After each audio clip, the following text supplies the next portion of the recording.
Hanapin natin yung dalawa, saan napunta.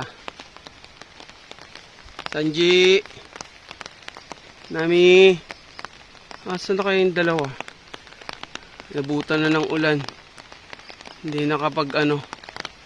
nakapagsilong ng kambing. Ang aking dalawang alaga ay makita. Nasaan na kaya?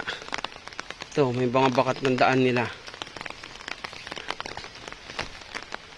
Ayun. Diyan pala kayong dalawa. Very good kayo dyan. Nagtago kayo dyan. Huwag kayo magpapaulan ha. Diyan lang kayong dalawa ha. Kung magpapaulan, sige. Hindi na kayo kukuhanin. Yan. Pag ulan naman, bigla silang nagtago doon sa lumang kubo. Wala naman na yun eh. Wala nang gumagamit dyan sa kubo namin. So, yun silang dalawa. Kala ko ay sige, hindi ko na kayo gagalawin dyan ha. Diyan na muna kayong dalawa ha. Huwag kayong magpapaulan. Okay, so yun po yung ating dalawang kambing, si Sanji at si Nami. Naiwan po natin sila dito sa ating pakainan sa kanila sa bakanting lote natin. Tapos ang nangyari, umulan.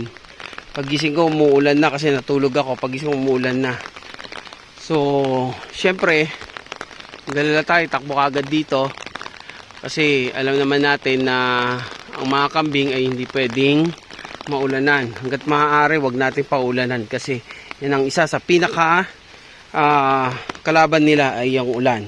So hanggat maaari, dapat hindi sila magkakasakit. Lalong-lalo na yung lagnat. Kasi sipon, medyo mas madali pa yung gamutin eh. Pero yung mga lagnat, mahirapan tayo dyan. So yan na. Okay, so ayos na tayo. So, iwan na natin sila dyan.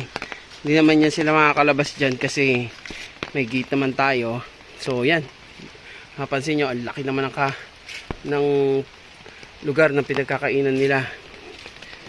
Ayan, iwan natin yan sila dyan.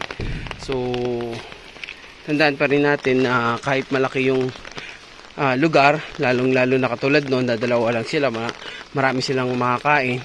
Monitor din natin kasi hindi din naman pwedeng maging bloated sila or yung tinatawag na punong-puno yung tiyan tapos hindi na nakakadumi. So yan, isa yan sa mga kalaban ng nag-aalaga ng kambing. So hanggat maaari, monitor pa din natin. Huwag natin silang hayaan na basta lang kumakain maghapon. So dapat may pahinga din para at least hindi sila maging bloated. Kasi alam naman natin na pag sobra ang kain nila at naging bloated sila, yung mga kambing na yan kasi ay hindi yan humihinto sa pagkain hanggat may nginunguya. Pero yung dalawa naman, medyo mukhang ayos naman sila kasi sila na mismo yung nagtago para hindi sila mabasa ng ulan. Pagkakita natin sa kanila, hindi naman sila basa.